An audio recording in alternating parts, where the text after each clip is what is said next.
మే 22, 2025న విజయవాడలో జరిగినటువంటి బయోడైవర్సిటీ కాన్ఫరెన్స్లో గౌరవ ఉప ముఖ్యమంత్రి వర్యులు శ్రీ కొణిదెల పవన్ కళ్యాణ్ గారు జీవ వైవిధ్యాన్ని గురించి, జీవ వైవిధ్యం మన మనుగడకి ఎంత అవసరమో, జీవ వైవిధ్యాన్ని పెంపొందించడానికి, కాపాడుకోవటానికి మన ప్రభుత్వం చేస్తున్నటువంటి కార్యక్రమాలు, సివిల్ సొసైటీ మనమందరం కూడా చేయవలసినటువంటి కొన్ని పనులు, వీటన్నిటి గురించి కూడా ప్రస్తావించారు. చాలా ఇంట్రెస్టింగ్ పాయింట్స్ని రైజ్ చేశారు ఆయన. జీవ వైవిధ్యం అంటే ఫస్ట్ ఆఫ్ ఆల్ ఇది జీవులకు సంబంధించిన అంశంగా మనం గుర్తిస్తాం. జీవులు అంటే ప్రాణముతో ఉన్నవి, పుట్టుక గిట్టుక, బర్త్ అండ్ డెత్ అనే సైకిల్స్ మధ్యలో ఉన్నటువంటి అన్నిటినీ కూడా ప్రాణరాశిగా గుర్తిస్తాం. మళ్ళీ వీటిలో ఎక్కడైతే పుడతాయో అక్కడే ఉండి పెరిగి చనిపోయేవి వృక్షజాతికి సంబంధించినవి, చెట్లు, మొక్కలు, చెట్లు, అవన్నీ ఒక క్లాస్ అయితే, చరప్రాణులు అంటే మనం పుట్టిన చోటే ఉండకుండా పెరుగుతూ వివిధ ప్రాంతాల్లో దాన్ని మనం కదులుతూ, అంటే మనకి బేసికల్గా కదిలే శక్తి ఉంది. అలాంటి ప్రాణుల్ని చరరాశులు, చరాచర రాశులు అంటే ఏంటంటే కదిలేవి, కదలకుండా ఒకే ప్లేస్లో ఉండేవి. కదిలే రాశులన్నింటినీ మనం చిన్న చిన్న మైక్రో ఆర్గానిజమ్స్ దగ్గర నుంచి వానపాములని, చిన్న చిన్న బగ్స్ అని, ఈగలు, దోమలు, కప్పలు, చేపలు, పాములు, ఇవన్నీ ఇంక్లూడింగ్ పక్షులు, మనుషులు, ఏనుగులు, అన్ని all types of birds and animals, వీటిని చరప్రాణుల కింద చూస్తాం.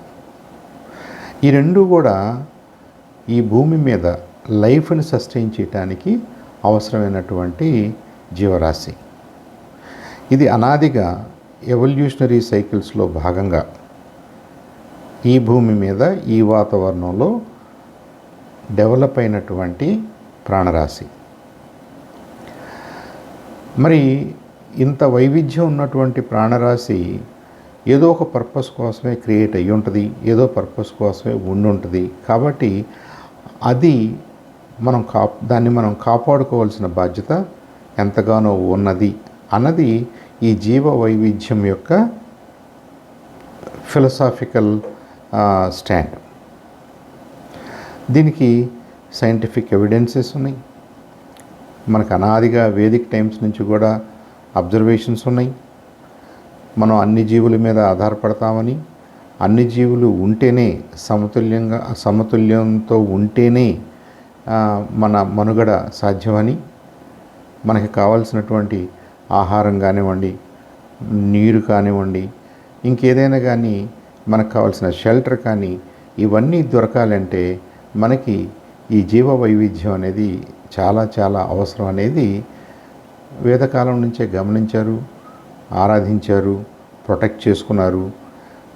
అలాగే అది ఆ తరం నుంచి తరంకి అవన్నీ కూడా ఆ ఎడ్యుకేషన్ అంతా కూడా వ్యాపిస్తూ ఇవాళకి కూడా మనం ఎవరు చెప్పకుండానే ఆ భావాలతోటే మనం జీవిస్తున్నాం. మనకు తెలుసు మన చుట్టూ ఉన్న జీవరాశి ఒక్కొక్కసారి మనకి, ఉదాహరణకి పాములు అంటేనో, పులి అంటేనో, ఇంకోటి అంటేనో మనం భయపడతాం. మనల్ని హర్ట్ చేయగలిగిన కెపాసిటీ ఉన్న యానిమల్స్ కాబట్టి వాటితోటి మనం జాగ్రత్తగా ఉండాలి. అంతేగాని వాటిని ఎలిమినేట్ చేయాలనేది ఇక్కడ ఉద్దేశం కాదు. అవి లేకుండా మనం జీవించలేమన్నది మనం గుర్తించాలి. సో ఇలా లక్షలాది రకాల ప్రాణరాశి ఉన్నటువంటి మన భూమి, మన వాతావరణం, అవన్నీ ఉంటేనే మనం జీవించడానికి అనుకూలంగా ఉంటుంది, మనం అభివృద్ధి చెందడానికి కూడా అనుకూలంగా ఉంటుంది. మరి ఈ ఈ ఈ బయోడైవర్సిటీని, జీవ వైవిధ్యాన్ని రక్షించుకోవటంలో, దీన్ని పెంపొందించుకోవడంలో ప్రభుత్వాలు అనేక కార్యక్రమాలు చేస్తూ ఉంటాయి. అలాగే మన ఆంధ్రప్రదేశ్ ప్రభుత్వం కూడా అనేక కార్యక్రమాలు చేపడుతూ ఉంటుంది. ముందు ఈ బయోడైవర్సిటీ మీద అవగాహన పెంచటం, స్కూల్స్లో స్టూడెంట్స్కి చిన్న వయసు నుంచి కూడా మొక్కలు, చెట్లు, వాటి ఉపయోగాలు, అవి ఫుడ్ని ఇస్తాయని, ఔషధాలను ఇస్తాయని, మంచి ఫ్లవర్స్, మంచి స్మెల్ ఉండే ఫ్లవర్స్ ఇస్తాయని, ఫ్రూట్స్ అండ్ వెజిటబుల్సే కాకుండా మనకి షెల్టర్కి పనికొచ్చే, మన రక్షణకు పనికొచ్చే, మన ఆరోగ్యాన్ని మెరుగు చేసే ఔషధాలను ఇస్తాయని, ఇలా అనేక అంశాలని మనం స్టూడెంట్స్కి బాటనీ రూపంలో చెప్తూ ఉంటాం, జువాలజీ రూపంలో చెప్తూ ఉంటాం. ఆన్ టాప్ ఆఫ్ ఇట్ వాళ్ళని మన ఫీల్డ్స్లోకి తీసుకెళ్ళి మన చుట్టూ ఉన్నటువంటి చెట్లని, మొక్కల్ని చూపిస్తూ వాళ్ళకి మరింతగా అవగాహన పెంచి వాటిని ప్రొటెక్ట్ చేసుకునే విధంగా, వాటిని ప్రమోట్ చేసే విధంగా, మరికొన్ని మొక్కల్ని నాటే విధంగా, మరికొన్ని జీవరాశిని ఆదరించే విధంగా వాళ్ళలో అవేర్నెస్ క్రియేట్ చేస్తూ ఈ పర్యావరణ శాస్త్రాన్ని, పర్యావరణ విషయాల్ని వాళ్ళకి నేర్పించాల్సిన బాధ్యత ఉంది. కాబట్టి మన ప్రభుత్వం పాఠ్యాంశాల రూపంలోనే కాకుండా వేరియస్ స్పెషల్ అవేర్నెస్ క్యాంప్స్ రూపంలో కూడా ఇవన్నీ చేస్తూ ఉంటాయి. వాటిని గురించి కూడా పవన్ కళ్యాణ్ గారు ప్రస్తావించారు.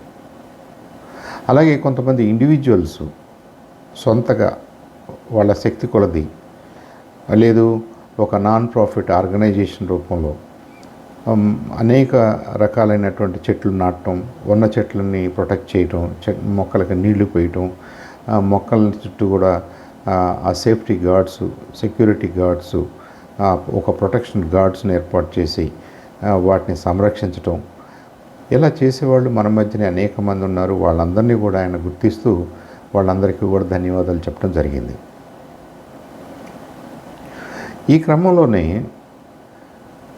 ఇండివిజువల్స్ చేస్తున్నారు, మరి మనందరి బాధ్యతని మనం గుర్తించాం. ప్రభుత్వం కూడా దీన్ని బాధ్యతాయుతంగా తీసుకుని అనేక కార్యక్రమాలు చేపట్టింది, చేస్తుంది. బయోడైవర్సిటీ బోర్డు దీనంతటినీ కూడా ఒక నోడల్ ఏజెన్సీగా మన రాష్ట్రంలో రకరకాల కార్యక్రమాలను చేపడుతుంది.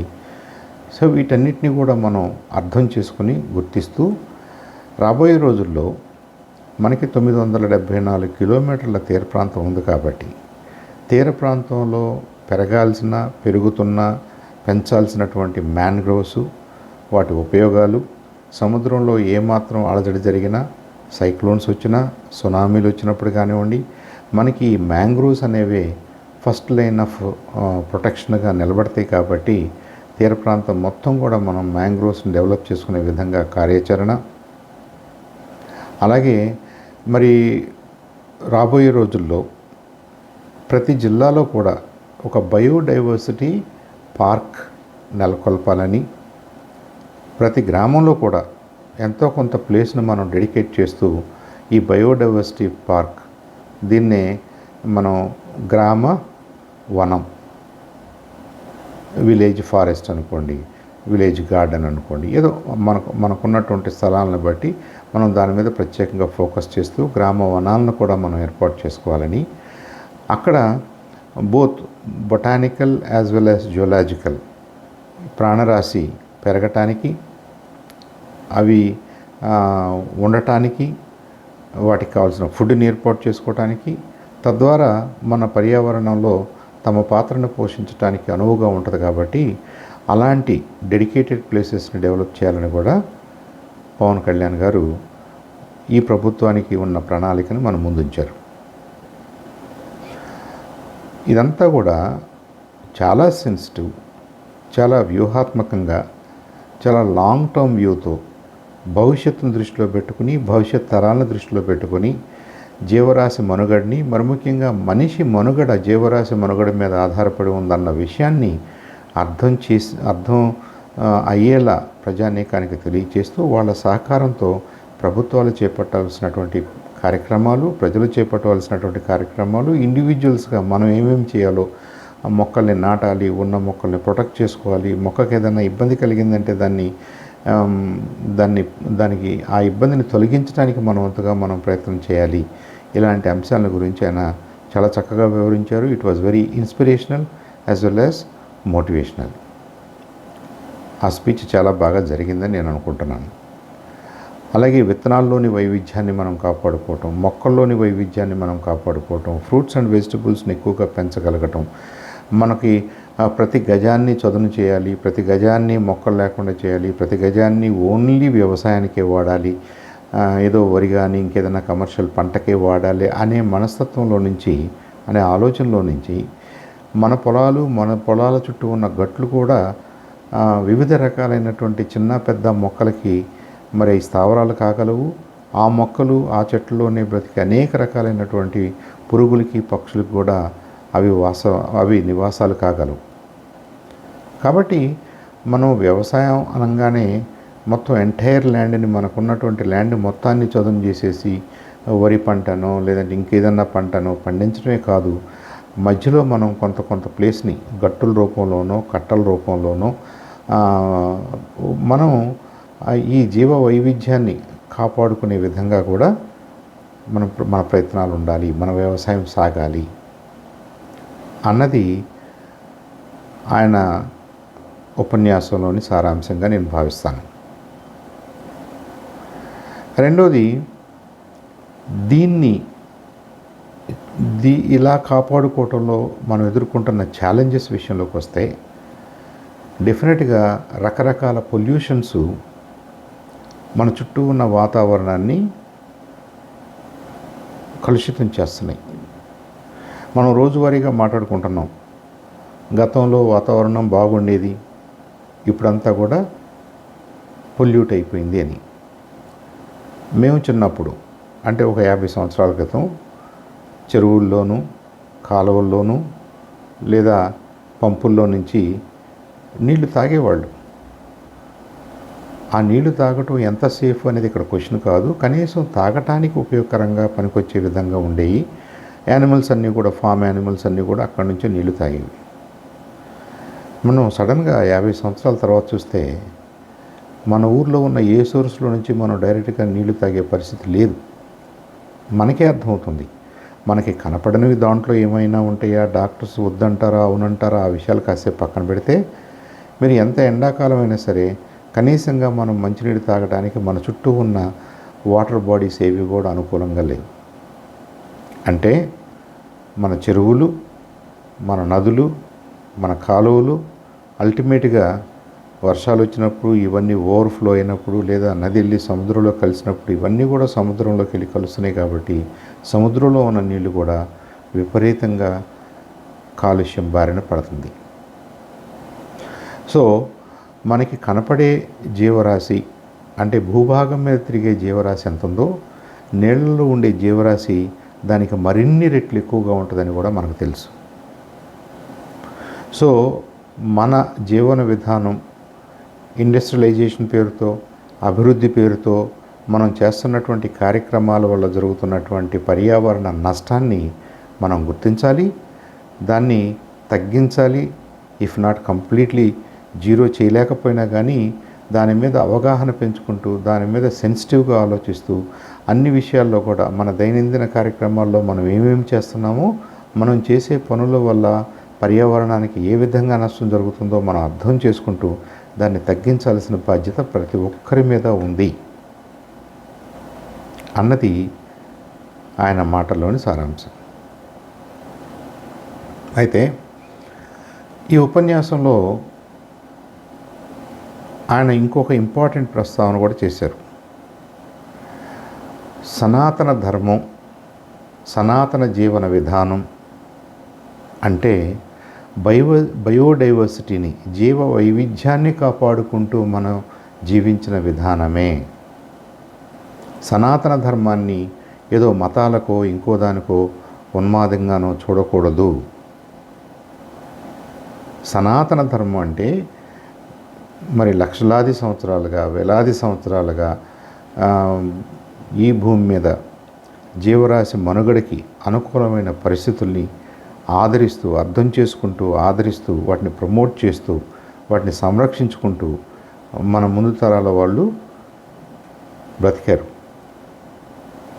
ఎస్పెషలీ వేదభూమిగా పరిగణించబడే మన భారత ఉపఖండంలో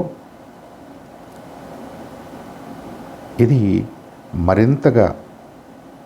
మరింత సైంటిఫిక్ యాంగిల్లో అర్థం చేసుకుని మరి వాళ్ళ జీవన విధానం సాగింది కాబట్టి, అది మంచిది కాబట్టి, అలా మనం పర్యావరణాన్ని పరిరక్షించుకోవాల్సినటువంటి అంశాలని మన సనాతన ధర్మంలో భాగంగా చూసుకున్నాం కాబట్టి, అదే మన జీవన విధానం కాబట్టి, దాన్ని మనం జీవ వైవిధ్యానికి తోడ్పడే ఒక జీవన విధానంగా చూడాలి అని పవన్ కళ్యాణ్ గారు అన్నారు. దాని మీద ఆయన ఎక్కువగా మాట్లాడలేదు, కానీ I think that something very important for us to understand. దాన్ని కొద్దిగా ఎక్స్పాండ్ చేసి వివరించి చూసుకుని దాన్ని మనందరం ఎలా అర్థం చేసుకుంటాము, మనందరం దాన్ని ఎలా ప్రోత్సహిస్తాము. ఈ సనాతన ధర్మం అనేది అదేదో ఒక దేవుడికి సంబంధించిన విషయమో ఫలానా మతంకు సంబంధించిన విషయం అనేది అది shorter way of looking at it, short sighted way. దాని అసలు భావం అది కాదు.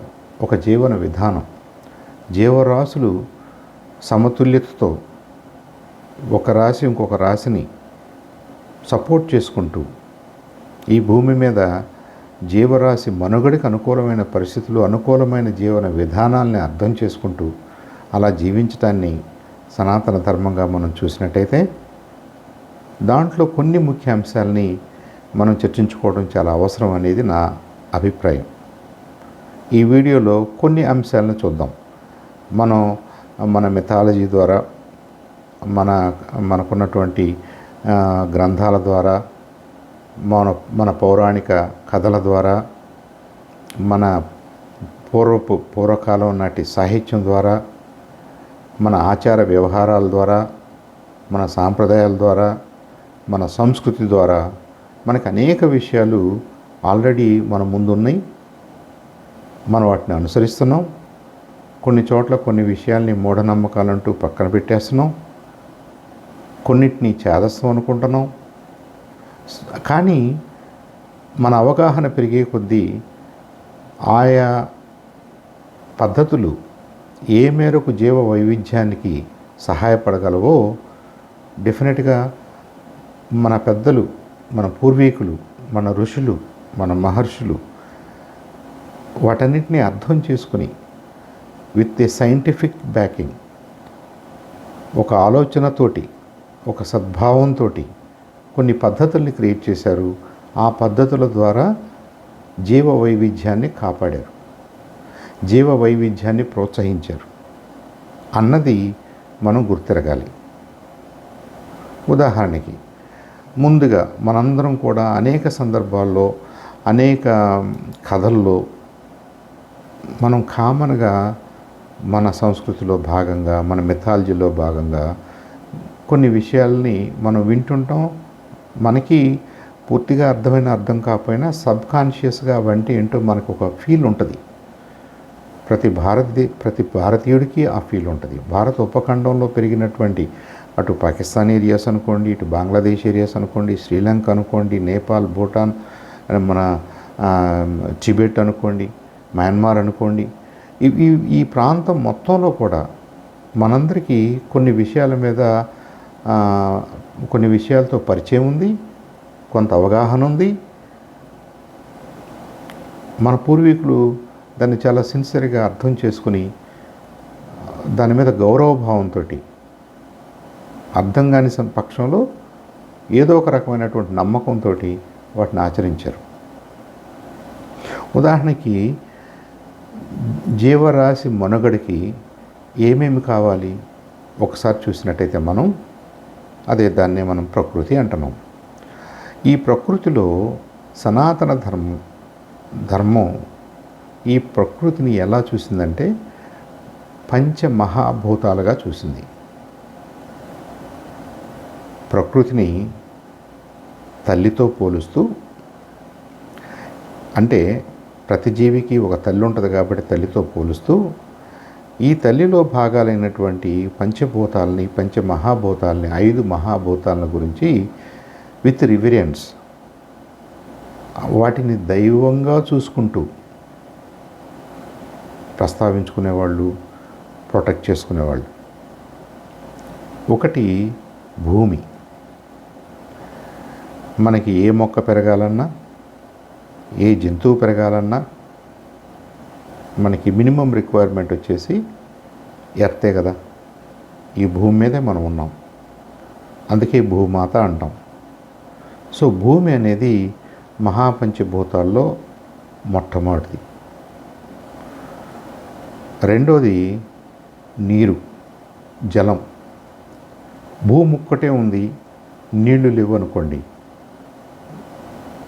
జీవరాశి మనుగడకు వీలు కాదు కదా. ఇప్పుడు మనకి సౌర కుటుంబంలో మిగతా గ్రహాలు ఉన్నాయి, వాటిని భూమిలాగానే మనం అనుకుంటే మరి వాటి మీద నీరు లేదు కాబట్టి, నీళ్లు లేవు కాబట్టి అక్కడ జీవరాశి లేదు అనేది మనకు అర్థమవుతుంది.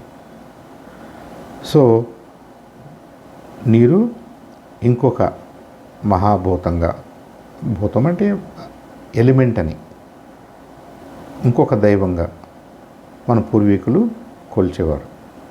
మూడవది వచ్చేసి అగ్ని, అంటే వేడి.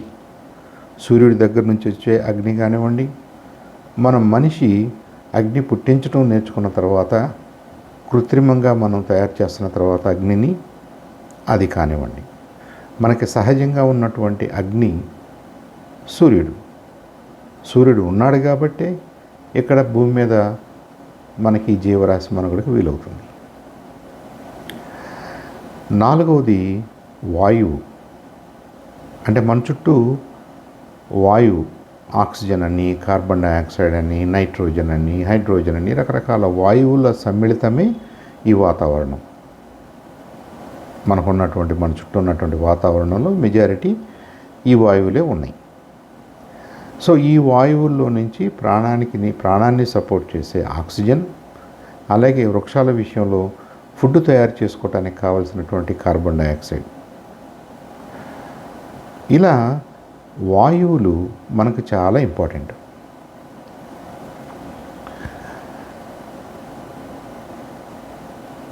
ఇక ఐదో వచ్చేసి ఆకాశం.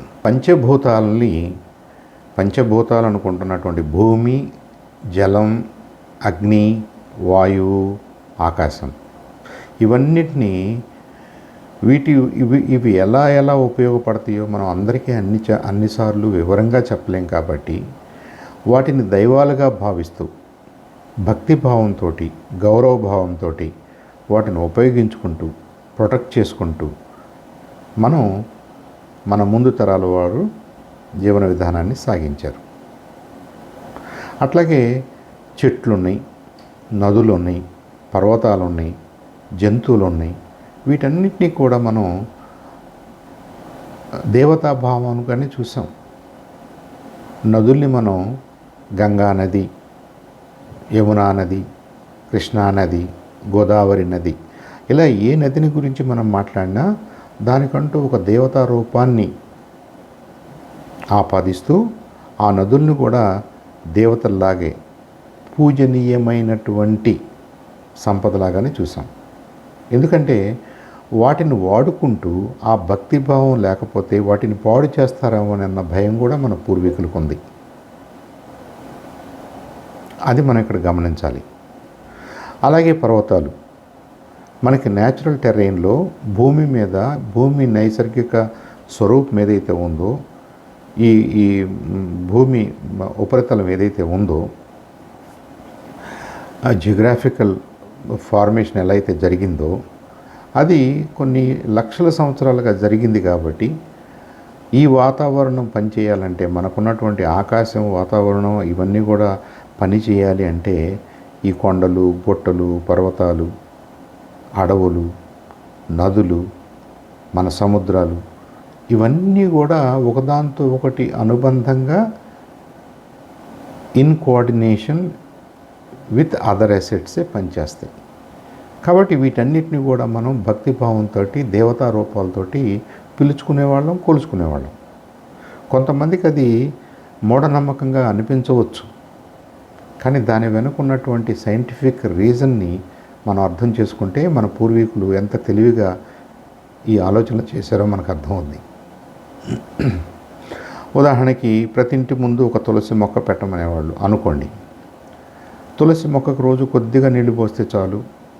ఒక దేవతగా మనం భక్తిభావంతో దాన్ని చూసుకుంటున్నప్పుడు తులసి మొక్క, తులసి ఆకులు ఔషధం కాబట్టి మన పూర్వీకులు ఏం చేసేవాళ్ళు, దాని చుట్టూ తిరుగుతూ దానికి ఏదో చిన్న పూజా కార్యక్రమం చేసి ఒక తులసి ఆకుని నోట్లో వేసుకుని, ఒక తులసి ఆకుని తలలో పెట్టుకుని, లేదంటే ఒక తులసి ఆకుని తాగే నీళ్ళల్లో వేసుకుని, అంటే daily dose of some remedial medicine మనకు దొరికేది. తులసిని పూజించటం అంటే మొక్కలన్నిటికీ ఆ గౌరవభావం ఇవ్వటమే. ఒక మొక్కను పూజించటం అంటే మొక్కలు, చెట్లు మనకి జీవనానికి చాలా ఇంపార్టెంట్ అనే ఆ రివియరెన్స్ కోసం, ఆ భక్తిభావం, ఆ గౌరవం కోసం అలా చేసుంటారని మనం అనుకోవాలి. అలాగే మనకి ఉన్న చెట్లలో కూడా కొన్ని చెట్లకు మనం ప్రత్యేకమైనటువంటి స్థానాన్ని కల్పించాం. రావి చెట్టు అంటాం. ఆ రావి చెట్టు అనేది అశ్వత్థామ చెట్టు అంటారు, రావి చెట్టు అంటారు, అశ్వత్థ చెట్టు వృక్షం అంటారు. ఎందుకు అంత గౌరవంగా చూస్తాం? ఎవరైనా చనిపోయినప్పుడు వాటి కట్టెలతోటి తీసుకెళ్తాం, కాలుస్తాం.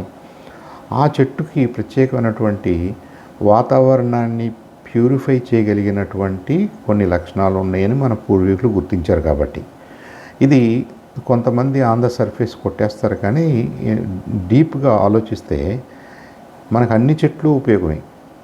చెట్లు కార్బన్ డయాక్సైడ్, డైరెక్ట్గా కార్బన్ డయాక్సైడ్ అనేది జీవరాశికి హానికరమైనప్పటికీ అదే కార్బన్ డయాక్సైడ్ చెట్లకి ఫుడ్ తయారు చేసుకోవడానికి ఉపయోగపడుతూ మనకి ఫుడ్ను తయారు చేసే క్రమంలో ఆ సైకిల్లో కార్బన్ డయాక్సైడ్ అవసరం అవుతుంది.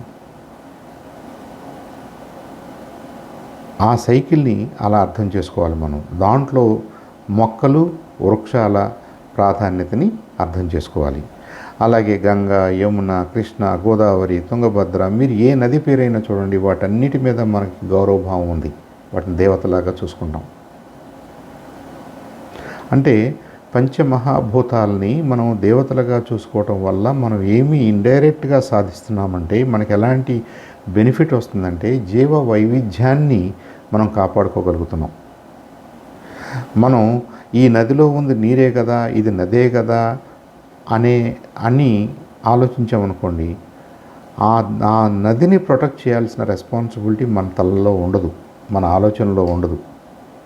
ఆ నదిలో మనం ఏ చెత్త అయినా ఇవ్వచ్చు, ఆ నదిని మనం ఎలాగైనా పొల్యూట్ చేయొచ్చు, ఆ నదిని మనం ఎలాగైనా ఎక్స్ప్లాయిట్ చేయొచ్చు, ఆ నదిలో నీళ్ళను మనం ఎప్పుడైనా ఎలాగైనా వాడుకోవచ్చు అనే భావన మనకు వచ్చిందనుకోండి, ఇండైరెక్ట్గా వీఆర్ స్పాయిలింగ్ దట్ వాటర్. ఆ వాటర్ బాడీని స్పాయిల్ చేస్తున్నాం, వాటర్ బాడీని పొల్యూట్ చేస్తున్నాం, వాటర్ బాడీని ఎక్స్ప్లాయిట్ చేస్తున్నాం. దాంట్లో ఉన్నటువంటి లక్షలాది జీవుల్ని మనం ఇబ్బంది పెడుతున్నాం. జీవ వైవిధ్యానికి మనం ప్రోత్సహిస్తున్నాం, జీవ వైవిధ్యాన్ని మనం నాశనం చేస్తున్నాం. కాబట్టి పంచమహాభూతాలన్నీ కూడా మన పూర్వీకులు మనకి దేవతలుగా అభివర్ణిస్తూ వాటిని వాడుకోండి, వాటిని మిస్యూజ్ చేయకండి, వాటిని ఎక్స్ప్లాయిట్ చేయకండి. But for your survival these are very very essential అని చెప్పారు. ఇక మన సనాతన ధర్మంలో మనం చేసే పద్ధతులు కానీ, మన పద్ధతులు కానీ, మన ఆచరణ కానీ, మన సాంప్రదాయాలు కానీ, వీటన్నిటిలో జంతువులకు కూడా చాలా చాలా ఇంపార్టెంట్ ప్లేస్ కల్పించాం మనం. ఉదాహరణకి గోమాత. ఎందుకంటే గోవు పాలిస్తుంది కాబట్టి గోవు దూడలు ఆడైతే రీప్రొడక్షన్కి, ఆ జాతిని పెంచడానికి ఉపయోగపడుద్ది. అదే మగ దూడ పుడితే అది పెద్ద అయిన తర్వాత ఎద్దుగా వ్యవసాయానికో ట్రాన్స్పోర్టేషన్కో మనం దాన్ని వాడుకునే వాళ్ళం. కాబట్టి ఇక్కడ ఆవుని గోవు అన్నారు కాబట్టి మరి గేదెని అనవసరం లేదా, ఇంకో దాన్ని అనవసరం లేదా అనేది డిస్కషన్ కాదు. యానిమల్స్ని మనం విత్ దట్ రెస్పెక్ట్ చూసాము. ఎందుకంటే మన జీవనంలో మన జీవన పద్ధతుల్లో మన జీవనాన్ని సపోర్ట్ చేయటంలో యానిమల్స్కి పాత్ర ఉంది అని గుర్తించాం మనం. ఒక రిప్రజెంటేటివ్ యానిమల్ని మనం రెస్పెక్ట్ ఇవ్వటం ద్వారా, కొన్ని యానిమల్స్ని మనం రెస్పెక్ట్ ఇవ్వటం ద్వారా, ఎక్స్ట్రా రెస్పెక్ట్ ఇవ్వటం ద్వారా మిగతా యానిమల్స్ని కించపరిచినట్టు అనుకోకూడదు. మిగతా యానిమల్స్ ఆర్ లెస్ యూస్ఫుల్ అని అనుకోకూడదు. అది కాదు భావన. ఇక్కడ మనకి ఆవు ఉంది, అలాగే ఎద్దును శివుడికి వాహనంగా అభివర్ణించారు. నాగు పాముల్ని మనం విత్ రివరెన్స్ చూస్తాం. అంటే పాములన్నింటినీ మనం రివరెన్స్తో చూసినట్టే. కోతులను చూస్తాం. హనుమానికి మరి మంకీ ఆ షేప్ ఉంది, ఆ రూపం ఉంది. కోతులన్నింటినీ మనం అదే భావంతో చూస్తాం. అలాగే ఏనుగులు, అలాగే నెమలి, అలాగే పులి, అలాగే సింహం. ఇలా మన చుట్టూ ఉన్నటువంటి యానిమల్స్ని రకరకాలుగా వాటికి గౌరవం ఇస్తూ, రకరకాలుగా వాటిని ప్రొటెక్ట్ చేస్తూ, వాటిని అభివృద్ధి చేస్తూ, వాటిని ఉపయోగించుకుంటూ, మనకి డైరెక్ట్గా ఉపయోగపడకపోయినా కానీ ఈ జీవ వైవిధ్యంలో భాగంగా మన జీవ వైవిధ్యానికి తద్వారా ఫుడ్ చైన్ని సుస్థిరంగా అభివృద్ధి చెందేలాగా మనం చేసుకోవటానికి ఈ యానిమల్స్ అన్నీ కూడా మనకు ఉపయోగపడి, వాటిని రెస్పెక్ట్ చేయటము అంటే, వాటికి గౌరవం ఇవ్వటము అంటే, వాటిని దేవతాభావంతో చూడటం అంటే, first and foremost the scientific backup for all that is at a minimum జీవ వైవిధ్యాన్ని కాపాడుకోవటానికి ఇవి అవసరము. జీవ వైవిధ్యాన్ని కాపాడుకోకపోతే మన మనుగడ ఉండదు అని చెప్తున్నాం.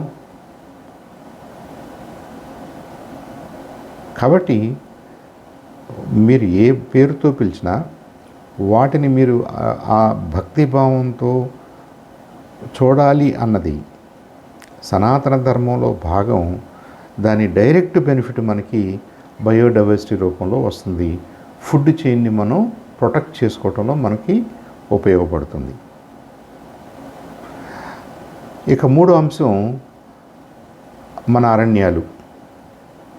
చెట్టడవుల దగ్గర నుంచి పెద్ద పెద్ద అడవులు ఏది లేనప్పుడు మన ఇంటి చుట్టూ మనం డెఫినెట్గా కొన్ని మొక్కలు పెంచుకుంటాం. గతంలో 20-30 సంవత్సరాల క్రితం డెఫినెట్గా ప్రతి గ్రామంలోనూ ఎంత చిన్న స్థలమైనా కానీ వాళ్ళకు ఒక ఇల్లు ఉండేది. ఇంటి చుట్టూ తులసి మొక్కను, పూల మొక్కలను, కొబ్బరి మొక్కను, మన ప్రాంతంలో మనం ట్రాపికల్ కాబట్టి జామ మొక్కలను, ఏదో ఒక రకాలైన మొక్కలు డెఫినెట్గా ఉండేవి.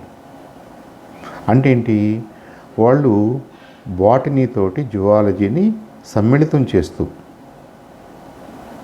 చరాలు అచరాలు కలిసి జీవించటానికి ఒక విధానాన్ని ఏర్పాటు చేసుకున్నారు.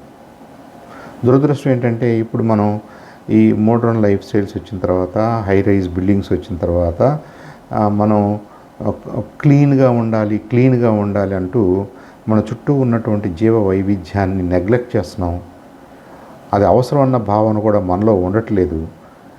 మనం ఒక గేటెడ్ కమ్యూనిటీ కట్టామంటే ఏదో అందం కోసం 4 పూల మొక్కలు పెడుతున్నారే కానీ మెజారిటీ ఆఫ్ ద ప్లేస్ని కాంక్రీట్తో ఫిల్ చేస్తున్నారు.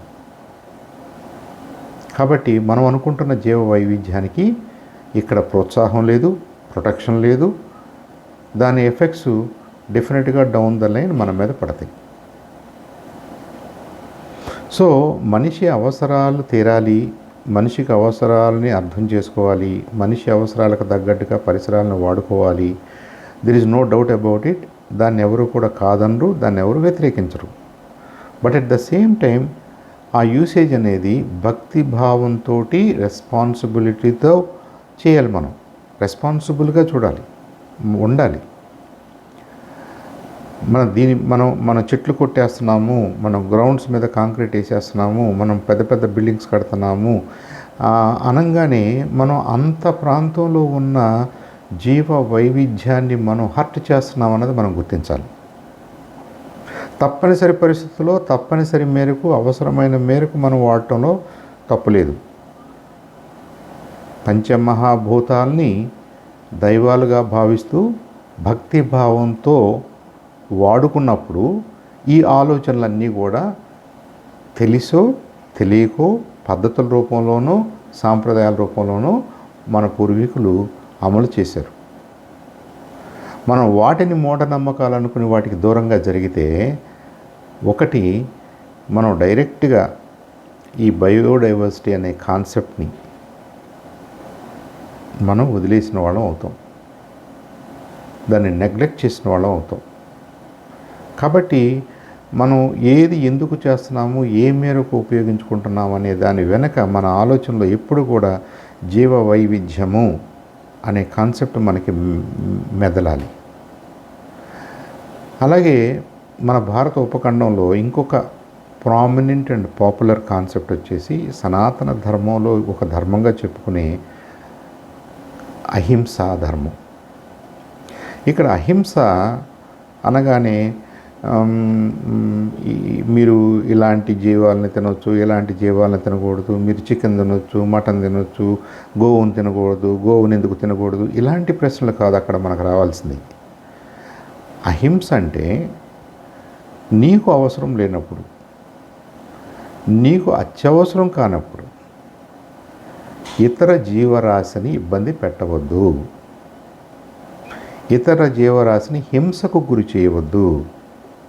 అది ఫిజికల్ హింస అవ్వచ్చు, మెంటల్ హింస అవ్వచ్చు, సైకలాజికల్ హింస అవ్వచ్చు. ఆ హింస అనేది ఇబ్బంది, కష్టం, దానికి గురి చేయొద్దు అని. ఐ థింక్ అది చాలా గొప్ప ఆశయం. మనకు అవసరం లేదు కదా, మనం తినే ఫుడ్ కాదు కదా, ఇక్కడ ఎందుకు ఉండాలి కప్ప అని కప్పని చంపేయటం, ఇక్కడ ఎందుకు ఉండాలి వానపాము అని వానపాముని చంపేయటం, ఇక్కడ ఈ మొక్క ఎందుకు ఉండాలి మనకేం ఉపయోగం లేదు కదా అని కొట్టేయటం, అది హింస. ఈ హింస వల్ల మీరు ఏం చేస్తున్నారంటే బయోడైవర్సిటీని పాడు చేస్తున్నారు, జీవ వైవిధ్యాన్ని హర్ట్ చేస్తున్నారు. మనం చేస్తున్నాం. ఒక పక్కనే ఉన్న బయోడైవర్సిటీ లేకపోతే మన మనుగడ ఉండదు అని ఒక పక్కన వాదిస్తూ, మన పూర్వీకులందరూ అది గుర్తించారు కాబట్టి మన చుట్టూ ఉన్నటువంటి జీవరాశిని దేవతారూపాలతో కొలుచుకుంటూ చెట్లని, పక్షుల్ని, జంతువుల్ని, చిన్న జంతువుల్ని, పెద్ద జంతువుల్ని, వాటన్నిటిని కూడా కొంత దేవతా రూపాలుగా ఊహించుకుంటూ, వాటిని కూడా ఉపయోగించుకుంటూ, అవసరమైతే వాటిలో కొన్ని తింటూ, వాటి సంపదని పెంచుతూ, వాటి సమతుల్యతని కాపాడుతూ, ఒక వైవిధ్యంగా ఉన్నటువంటి జీవ వైవిధ్యంతో కూడినటువంటి పరిసరాల మధ్య వాళ్ళు పెరిగారు. అలానే ఫ్యూచర్ జనరేషన్స్ ఉండాలని వారు కోరుకున్నారు. అది ఇవాళ మన ముందున్నటువంటి పెద్ద ఛాలెంజ్గా నిలబడింది. మనం బయోడైవర్సిటీని కాపాడగలుగుతున్నామా? In the name of development, in the name of modern life styles, in the name of modern life, ఈ సనాతన పద్ధతులు, సనాతన ధర్మాలు, సనాతన జీవన విధానాలు కాదనుకుంటూ మనం ఎక్కడికి వెళ్తున్నాం? దాని అల్టిమేట్ ఫలితం, దాని అల్టిమేట్ ఎఫెక్టు, దాని అల్టిమేట్ ఇల్ ఎఫెక్ట్స్ దేని మీద పడుతున్నాయి అంటే జీవ వైవిధ్యం మీదే దాని భారం పడుతుంది. మనం ఇవాళ కన్వీనియన్స్ పేరుతో ప్లాస్టిక్ వాడుతున్నాం, కన్వీనియన్స్ పేరుతో మోటార్ వెహికల్స్ వాడుతున్నాం, కన్వీనియన్స్ పేరుతో పెద్ద పెద్ద రోడ్లు వేస్తున్నాం, కన్వీనియన్స్ పేరుతో ఉన్న చెట్లు కొట్టేస్తున్నాం. ఇది కన్వీనియంట్గా ఉండాలి, కంఫర్టబుల్గా ఉండాలని చెప్పేసి మనకి మట్టి కనపడకూడదు అనుకుంటున్నాం, మట్టి తొక్కకూడదు అనుకుంటున్నాం. ఏదన్నా నీళ్ళు వస్తే దాన్ని వెంటనే వదిలించుకోవడానికి ట్రై చేస్తున్నాం, వాటర్ బాడీస్ లేకుండా చేస్తున్నాం. మన పొలాల మధ్యలో ఉన్న చిన్న చిన్న గుంటలను కూడా పూర్తి చేస్తున్నాం. ఎందుకంటే ఇంకొక 5 సెంట్లు 10 సెంట్లు ఎక్స్ట్రా ల్యాండ్ వస్తే మనం ఎక్కువ ఉత్పత్తి చేయొచ్చు అనుకుంటున్నాం. రసాయన ఎరువులు వాడుతున్నాం, పెస్టిసైడ్స్ వాడుతున్నాం. వీటి వల్ల భూమిలో ఉన్నటువంటి లక్షలాది రకాల ఆ మైక్రో ఆర్గానిజమ్స్ చనిపోతున్నాయి. అంటే జీవ వైవిధ్యాన్ని మనం గమనంలోకి తీసుకోవట్లేదు, జీవ వైవిధ్యాన్ని కాపాడట్లేదు, జీవ వైవిధ్యానికి వ్యతిరేకంగా చేస్తున్నాం. మన వ్యవసాయ పద్ధతులు మారిపోయినాయి, మన ఫుడ్ హ్యాబిట్స్ మారిపోయినాయి, మన రాకపోకల విధానాలు మారిపోయినాయి, మన చుట్టూ ఉన్నటువంటి చెట్ల మీద, మొక్కల మీద, జంతువుల మీద మన అవగాహన మారిపోయింది. వాటి మీద మనకు రెస్పెక్ట్ తగ్గిపోయింది. అవి లేని జీవనాన్ని కోరుకుంటున్నాం. ఇది పొరపాటు. ఈ జీవన విధానం ఒక 50 సంవత్సరాల్లో 60 సంవత్సరాల్లోనే అస్తవ్యస్తంగా మన కళ్ళ ముందే తయారైంది. మనం బ్రతికున్న మనం సజీవ సాక్షులు. మన చిన్నప్పుడు మన పర్యావరణం ఎంత క్లీన్గా ఉందని మనం అనుకున్నామో, ఎండాకాలమైనా ఇంకో కాలమైనా కానీ వీలున్నప్పుడల్లా చక్కగా ఆరు బయట మంచాలు వేసుకుని చెట్ల కింద పడుకుంటే ప్రశాంతమైన గాలి, ప్రశాంతమైన నిద్ర, ప్రశాంతమైన ఫుడ్, ప్రశాంతంగా కలుషితం లేని పాలు, కలుషితం లేని ఆహారం, కలుషితం లేని ఇంకోటి అనుకుంటాం. మనం ఎలా గొప్పగా చెప్పుకుంటున్నామో అవన్నీ సనాతన ధర్మాల్లో నుంచి వచ్చినటువంటి మంచి. అది కాదు మనం ఇంకా స్పీడ్గా ప్రొడ్యూస్ చేయాలి, ఎక్కువ ప్రొడ్యూస్ చేయాలి, ఎఫిషియెంట్గా ప్రొడ్యూస్ చేయాలి అని ఏదైతే ఈ మోడర్న్ ఐడియాస్ ఉన్నాయో అవి తప్పని నేను అంటలేదు. అవి బ్యాలెన్స్ తప్పుతున్నాయి అని మాత్రం చెప్పగలం. So we have to strive to strike a balance.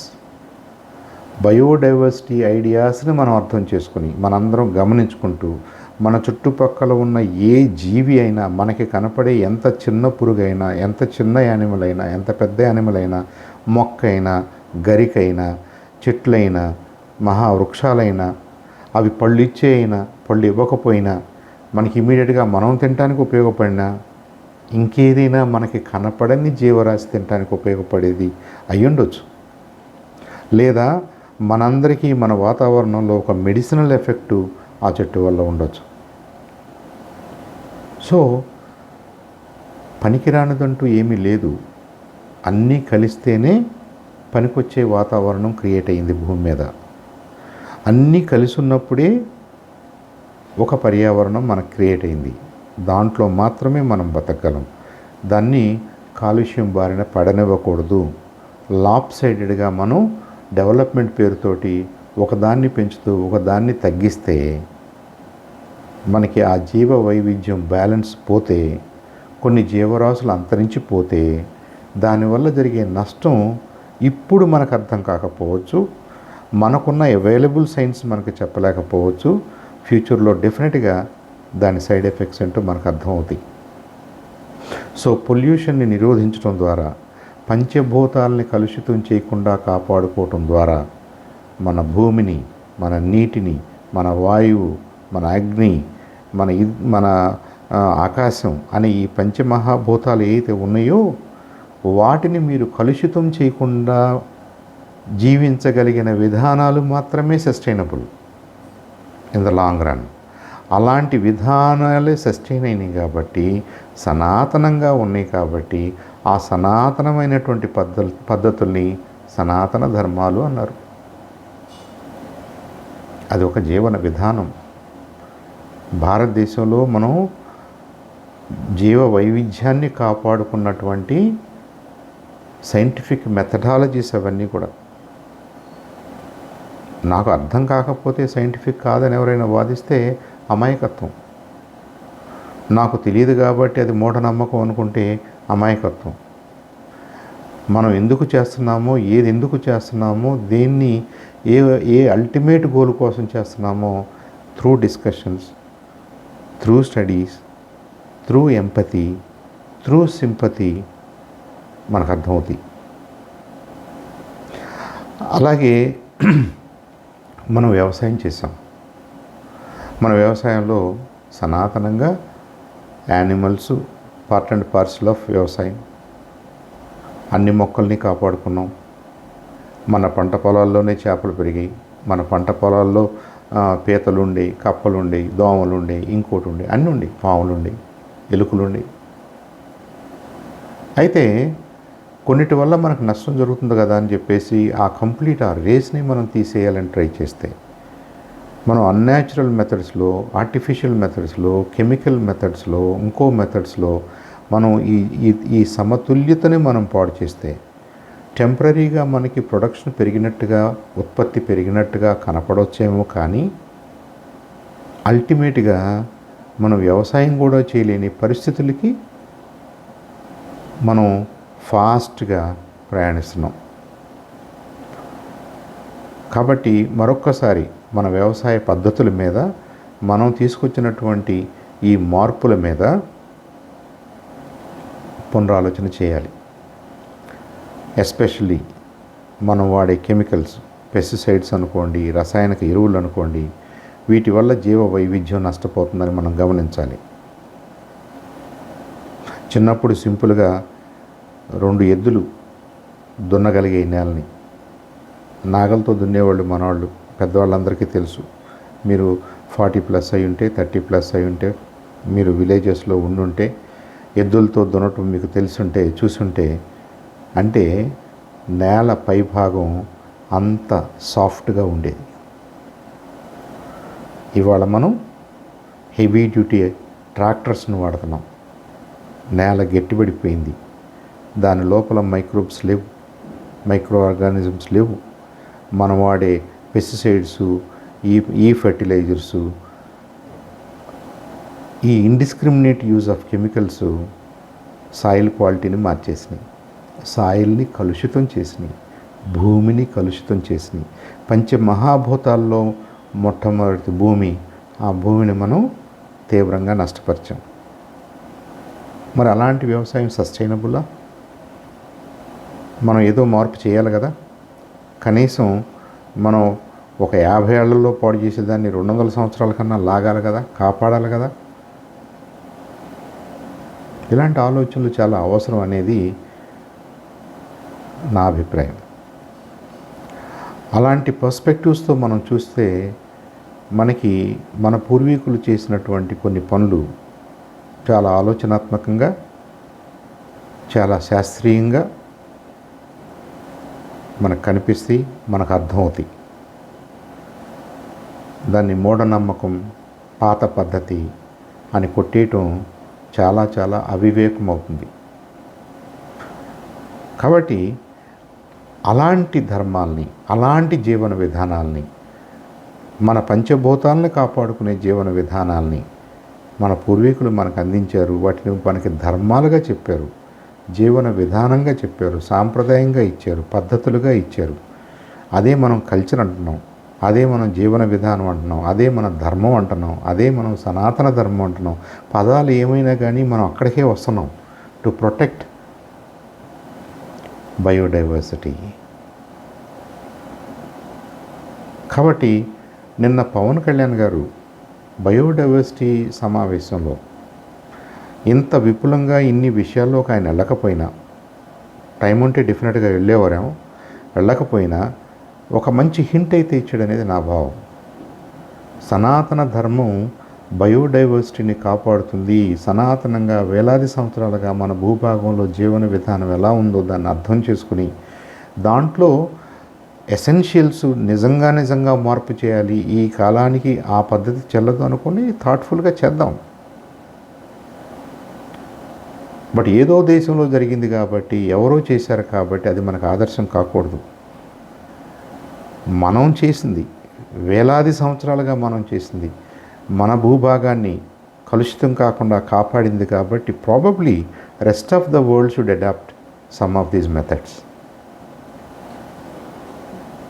మన మెథడ్స్ను వాళ్ళు వాడుకోవాలేమో, మన మెథడ్స్ని వాళ్ళకి నేర్పించాలేమో. అంతేగాని ఏదో దేశంలో ఎవరో కెమికల్ పెస్టిసైడ్ తయారు చేశారు, ఎవరో కెమికల్స్ తోటి ఫెర్టిలైజర్స్ తయారు చేశారు, ఎవరో ఏదో చేశారు అన్నది ఇమీడియట్గా మనం జంప్ చేసి మనకున్నటువంటి సస్టైనబుల్ మెథడ్స్ని పోగొట్టుకుని, మనకున్నటువంటి సస్టైనబుల్ విత్తనాలని పరిరక్షించుకునే పద్ధతుల్ని మనం పోగొట్టుకుని, మనం ప్రతి సీజన్లో విత్తనాలు కొనడానికి బయోటెక్నాలజీ పేరుతో కాస్ట్ ఆఫ్ అగ్రికల్చర్ని పెంచేసామే కానీ క్వాలిటీ ఆఫ్ అగ్రికల్చర్ని కానీ, క్వాలిటీ ఆఫ్ అగ్రికల్చరల్ ప్రొడ్యూస్ని కానీ మనం పెంచలేదు. క్వాంటిటీ పెరిగిందని అనుకుంటున్నాం ఎట్ ద కాస్ట్ ఆఫ్ ఇదిగో మనం చెప్పుకున్న ఇన్ని నష్టాలు చేసుకుంటూ క్వాంటిటీ పెరిగింది, ఉత్పత్తి పెరిగింది, పర్ ఏకర్ మనం ఎక్కువ బస్తాలు పండించగలుగుతున్నాము అనే భ్రమలోకి వచ్చేసాం. ఈ భ్రమలో కొన్ని కరెక్షన్స్ జరిగితే అది నిజమవుతుంది. మళ్ళీ మనం దున్నపోతులతోటో ఎద్దులతోటో దున్నించాలని మాట్లాడలేదు. కానీ సాయిల్ సాఫ్ట్గా ఉండాలి, సాయిల్లో మైక్రోబ్స్ ఉండాలి, సాయిల్లో న్యాచురల్గా ఉండాల్సినవన్నిటిని మనం ప్రోత్సహించి కాపాడి ఉండేలాగా చూసుకోవాలని మాత్రం చెప్తున్నాం. కెమికల్ ఫెర్టిలైజర్స్ లేకపోతే ఈ వ్యవసాయం చేయలేమా? చేసాం గతంలో. పెస్టిసైడ్స్ లేకుండా వ్యవసాయం చేయలేకపోయామా? చేసాం గతంలో. కోర్స్ కొద్దిగా ఈల్డ్ తగ్గి ఉంటుంది, తక్కువ వచ్చి ఉంటుంది. దానికి సస్టైనబుల్ మెథడ్స్ ఏంటో ఆలోచిద్దాం. క్విక్ ఫిక్స్లు, హార్డ్ కెమికల్స్ సస్టైనబుల్ కాదు. అవి సాయిల్ని పాడు చేస్తున్నాయి, మన నీళ్ళను పాడు చేస్తున్నాయి. ఆ డస్ట్ అంతా గాల్లో కలుస్తుంది కాబట్టి మన వాతావరణాన్ని కలుషితం చేస్తున్నాయి, మన ఆకాశాన్ని కలుషితం చేస్తున్నాయి, ఆకాశంలో ఉన్న ఓజోన్ పొరని కలుషితం చేస్తున్నాయి, ఓజోన్ పొరని తూట్లు పొడుస్తున్నాయి. మన మీదకి అగ్నిలో ఉన్నటువంటి సూర్యుడి నుంచి వచ్చేటటువంటి అల్ట్రావైలెట్ రేస్ మనల్ని తాకుతున్నాయి. అది కార్సినోజెనిక్ కాబట్టి మనలో క్యాన్సీరియస్ వ్యాధులు కూడా పెరుగుతున్నాయి. చూసారా? మన ఫెర్టిలైజర్స్కి, మనం వాడుతున్నటువంటి ఈ సెన్స్లెస్ హార్డ్ కెమికల్స్, పెస్టిసైడ్స్కి, పురుగుల మందులకి, వాతావరణ కాలుష్యానికి, ఓజోన్ పొర చెడిపోవటానికి, మనం క్యాన్సర్ బారిన పట్టడానికి ఇంత లింక్ ఉంది కదా. ఇదే కదా మోడర్న్ సైన్స్ కూడా చెప్తుంది. మరి ఇదే కదా మన పూర్వీకులు ప్రొటెక్ట్ చేసుకోమని చెప్పింది. నువ్వు ఏమి చేస్తే ఈ బారిన పడవో కదా వాళ్ళు చేసి చూపించింది. అవి సనాతన ధర్మాలకి పట్టుకొమ్మలు. వాటి ద్వారానే జీవ వైవిధ్యం సుస్థిరంగా ఉంటుంది, సుభిక్షంగా ఉంటుంది అని పవన్ కళ్యాణ్ గారు నన్ను ఇండికేట్ చేయటం నిజంగా ఆయన గత కొంతకాలంగా మాట్లాడుతున్న సనాతన ధర్మం అంటే చాలామంది ఏంటినా ఈ రోజుల్లో సనాతన ధర్మం అంటున్నాడు, మతాలు అంటున్నాడు, కులాలు అంటలేదైనా. సనాతన ధర్మం has nothing to do with religions. సనాతన ధర్మం అంటే వే ఆఫ్ లైఫే. మన పూర్వీకులు మాట్లాడిన భాషలో అదే ఉంది. ఈ మతాల ప్రస్తావన మిగతా మతాలు తెర మీదకి వచ్చినప్పుడు మీరది మేమిది అని చెప్పుకోవడానికి వాడుకున్న లేబుల్సే కానీ జీవన విధానం పురాతనం, జీవన విధానం సనాతనం. జీవన విధానంలో రావాల్సిన మార్పులు డెఫినెట్గా మనం చేసుకోవాలి. జీవన విధానంలో చేయాల్సిన అడ్జస్ట్మెంట్స్ థాట్ఫుల్గా మనం చేయాలి కాబట్టి మొత్తాన్ని పక్కన పడేసి కొత్త విధానంలోకి వెళ్ళమని కాదు. కొత్త విధానం ఇంతకంటే మెరుగైందని కాదు. కొత్త విధానం ఇంతకంటే మెరుగైంది కాదు అని మన కళ్ళ ముందు కనిపిస్తుంది. మనం వ్యవసాయం చేసిన పద్ధతి కానీ, మన జీవన విధానం కానీ, మన ఆహార పద్ధతులు కానీ, మన మొక్కల్ని, జంతువుల్ని, మన చుట్టూ ఉన్నటువంటి పరిసరాల్ని, మన నీటిని, మన వాయువుల్ని, మన నదుల్ని, మన కొండల్ని మనం పూజించిన విధానం, పూజించటము అనేది మీరు యాంత్రికంగా చూడవద్దు. ఆ భావజాలాన్ని చూడాలి మనం. The respect we're extending towards even inanimate objects because they are part and parcel of మన ఈ సిస్టమ్. మన పర్యావరణం అనే సిస్టంలో they are all part and parcel. దాన్ని సంరక్షించుకోవటమే. ఒక కొండ ఉంటేనే చెట్లు ఉంటాయి, ఆ చెట్లు ఉంటేనే చెట్ల మీద బతికే జీవరాశి ఉంటుంది.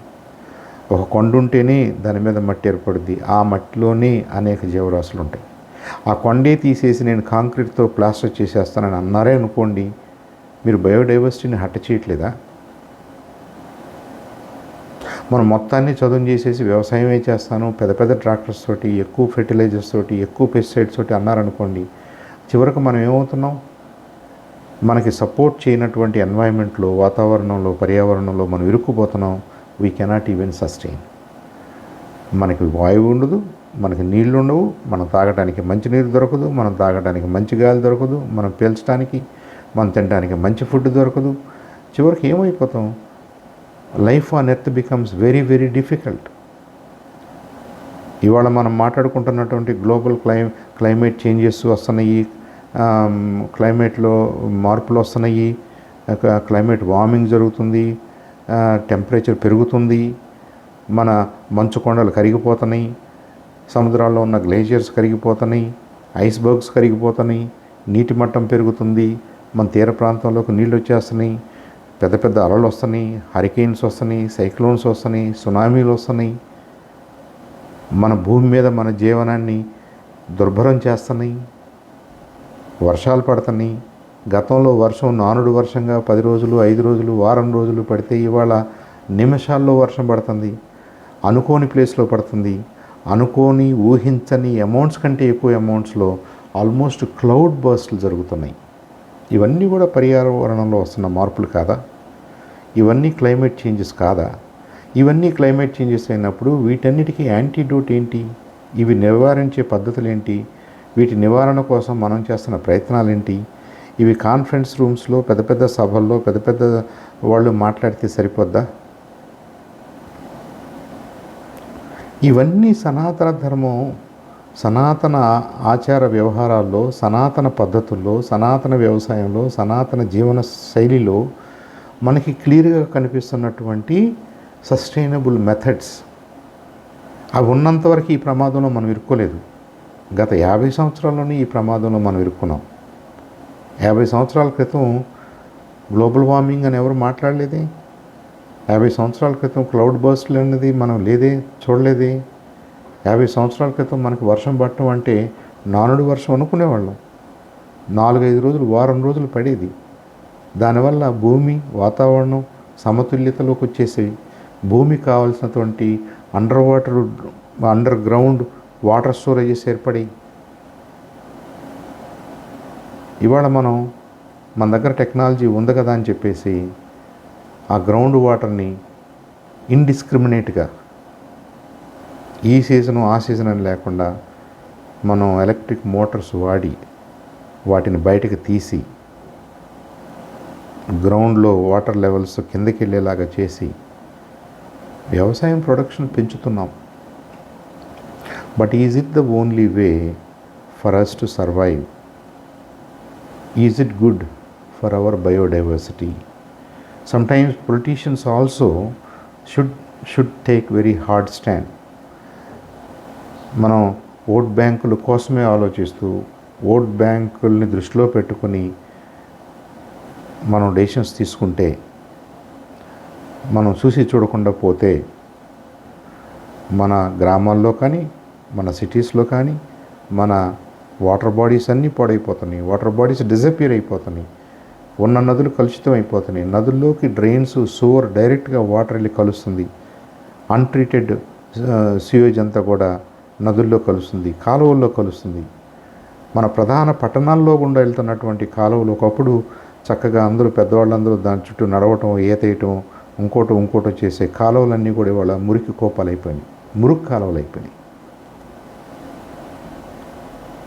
ఏ కేస్ ఇన్ పాయింట్, మా తెనాల్లో 3 కాలువలు ఉన్నాయి. 3 కాలువలు మా చిన్నప్పుడు మేము విఎస్ఆర్ కాలేజీలో చదువుకుంటున్నప్పుడు ఉదయాన 6 గంటల నుంచి 5 గంటల నుంచి 7 గంటల వరకు ఊళ్ళో ఉన్న డాక్టర్స్ పెద్దవాళ్ళందరూ కూడా ఆ కాలువల్లో ఈతలేయటానికి వచ్చేవాళ్ళు, వ్యాయామం కోసం వచ్చేవాళ్ళు. ఇవాళ నీళ్లు లేవు. ఆ కాలువలు కనీసం టచ్ చేయటానికి, కాలు పెట్టడానికి కూడా వీళ్ళేనంత కాలుష్యం ఆ కాలువల్లో కలుస్తుంది. ఇదంతా చివరికి సముద్రంలో కలుస్తుంది. మన హ్యూమన్ వేస్ట్ అంతా మన జీవన విధానంలో వచ్చినటువంటి, మనం ప్రొడ్యూస్ చేస్తున్నటువంటి డిస్కార్డెడ్ వేస్ట్ మెటీరియల్స్ అన్నీ కూడా బోత్ ఆర్గానిక్ అండ్ ఇన్ఆర్గానిక్ మనం ఆ వాటర్ బాడీస్లో వేస్తున్నాం. ఆ వాటర్ బాడీస్ పొల్యూట్ అవుతున్నాయి. అవి మనకి నిజంగా ఉపయోగపడే పరిస్థితుల్లో కూడా లేవు. ఇలా కంటిన్యూ చేస్తే ఇంకొక 50 సంవత్సరాల్లో మన ఆంధ్రప్రదేశ్లో, మన భారతదేశంలో మన జీవనం చాలా చాలా డిఫికల్ట్గా మారే అవకాశం ఉంది కదా. దీనికి ఎవరో బ్రేక్ వేసి ఆలోచించాలి కదా, పునరాలోచించాలి కదా అన్నది నిన్న పవన్ కళ్యాణ్ గారి స్పీచ్లో చాలా స్పష్టంగా కనపడింది. కానీ ప్రాబబ్లీ అది ఇంత వివరంగా ఆయన మాట్లాడగలిగినటువంటి వేదిక కాదేమో. కాబట్టి మనం సనాతన ధర్మము అని ఉలిక్కిపడే వాళ్ళు ఎవరైతే ఉన్నారో వాళ్ళందరి కోసమే ఇంత వివరంగా నేను ఈ వీడియో చేస్తున్నాను. దీని మీద మనం చర్చ జరగాలని, చర్చ చేసుకోవాలని కూడా నా కోరిక. మీరు దానికి ఒక రిలీజియస్ లేబుల్ వేసేసి సనాతన ధర్మం అంటే ఏదో మతాలకి నమ్మకాలకి సంబంధించినటువంటి ఒక లేబుల్ వేసేసి అది కాదు, అలా జరగకూడదు, ఇప్పుడు కాదు, పవన్ కళ్యాణ్ గారు ఎవరు సనాతన ధర్మం గురించి మాట్లాడటానికి అని ఎవరైతే మాట్లాడుతున్నారో లెట్స్ గెట్ టుగెదర్. అసలు మనం దేని గురించి మాట్లాడుతున్నాం? ఏదన్నా వైపరీత్యాలు ఉంటే మన పాత పద్ధతుల్లో మనకి నచ్చనివి, ఈ సమాజానికి శ్రేయస్ కానివి, ఈ సమాజాన్ని హర్ట్ చేసే అంశాలు ఉంటే డెఫినెట్గా we have to get over them.